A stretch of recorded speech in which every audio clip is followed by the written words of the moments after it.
මේ තමයි අද අපේ කතානායකයා වසඹ. උසින් අඩි 10කට වඩා විශාල ශරීරයකට හිමිකම් කියන වසඹ ජීවත් වෙන්නේ කවුඩුල්ල හා කුරුළු අබේ භූමිය තුලයි. ඉතින් ඔයාලත් මේ දවස්වල වසඹ හස්තියා බලන්න යනවා නම් යන්න ඕනේ හුරුළු ජාතික වනෝද්‍යානයට. මොකද මේ දවස්වල වසඹ ජීවත් වෙන්නේ හුරුළු ජාතික වනෝද්‍යානයේ.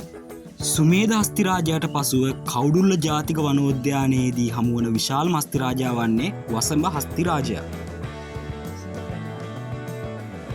මේ ආඩම්බරකාර හස්තිරාජයාගේ දල යුගලය ගැන කතා කරොත් ඔහුට අඩි 2කට වඩා මදක් දිග දල යුගලයක් පිහිටා තිබෙනවා. දැනට කුරුළු අබේ භූමියේ ජීවත් වෙන වසඹ හස්තිරාජයා ඔක්තෝබර් මාසයේ වන විට නැවතත් කවුඩුල්ල ජාතික වනෝද්‍යානය කරා සංක්‍රමණය වෙනවා. ඉතින් මෙලෙස කවුඩුල්ලට සංක්‍රමණය වෙන වසඹ හස්තිරාජයා වසරේ වැඩිම කාලයක් ගත කරන්නේ කවුඩුල්ල ජාතික වනෝද්‍යානයේ. වසඹ හස්තියා කවුඩුල්ල ජාතික වනෝද්‍යානයට ආවා කියන්නේ ඒ අවට ගම්මානවල මිනිසුන්ට නම් කිසිම විසුමක් නැහැ.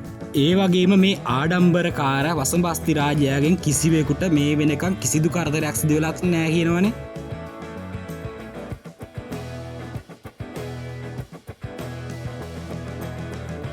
අද දිනේ අපේ මාතෘකාව වුණේ වසඹ හස්තියා. මේ වීඩියෝ එක පිළිබඳව ඔයාලගේ අදහස කමෙන්ට් කරන්න අමතක කරන්න එපා. ඒ වගේම දිගටම අලි ඇතුම් පිළිබඳව දැනගන්න කැමති ඔයාලා අපිව සබ්ස්ක්‍රයිබ් කරලා අපිත් එක්ක දිගටම එකතු වෙන්න.